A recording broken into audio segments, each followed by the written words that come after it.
kali kami ucapkan banyak terima kasih kepada pemerintah daerah ataupun yang berperan untuk membantu masyarakat.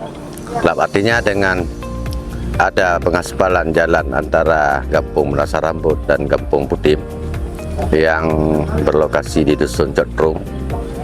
Jalan ini sangat bermanfaat bagi kami karena untuk pengaspalan jalan ini cukup lama kami menunggu waktunya bertahun-tahun. Jadi pada tahun ini alhamdulillah sudah dilaksanakan sampai dengan selesai.